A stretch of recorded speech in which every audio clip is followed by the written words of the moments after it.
What is the number of consciousnesses that were harvestable over the last 25,000 year cycle? This information is irrelevant.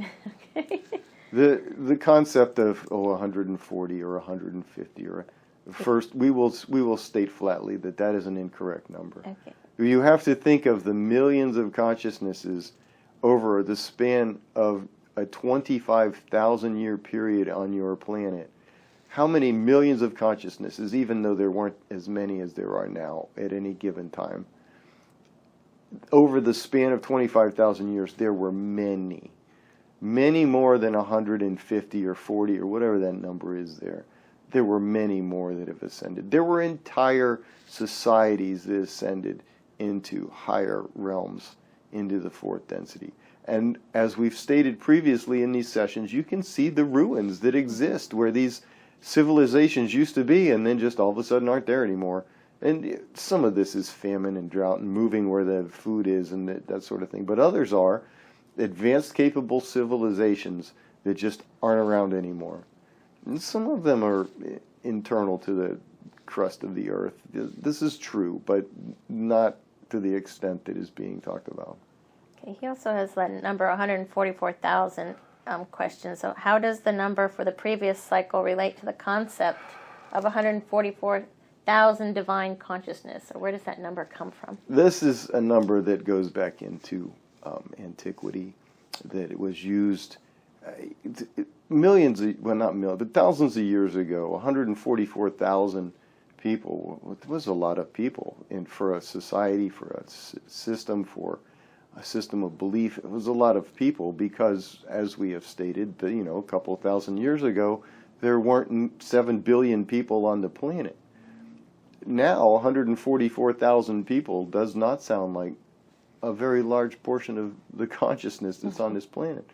This is a ratio that when you start talking about there are 144,000 chosen in your scriptures and that sort of thing, where do you think that number, who made that number up? What is 144,000? What does that represent? It's a ratio of consciousness that is enlightened and ascendant and following a positive path of love, acceptance, and unity to those who are not. And the ratio has to shift as the consciousnesses on the planet increase. The ratio shifts from 144,000 to something different now that there's 7 billion. So we would suggest that if you took the ratio at the time when 144,000 was given and then use that ratio against however many billions of people there are on the planet now at this moment, you would probably find a much larger number would be required to offset the consciousness that is not in positive harmonic oscillation.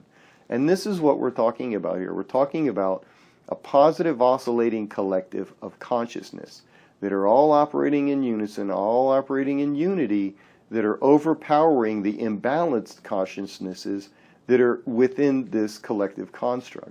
And this is where we're looking for order and unity within the balanced rotations of a consciousness.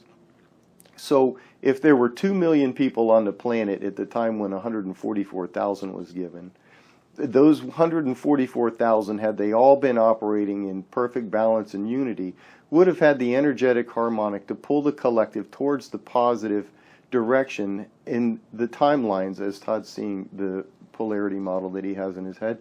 It would have pulled it towards the positive trajectory, and it would have gone off of its killing and rampage and war.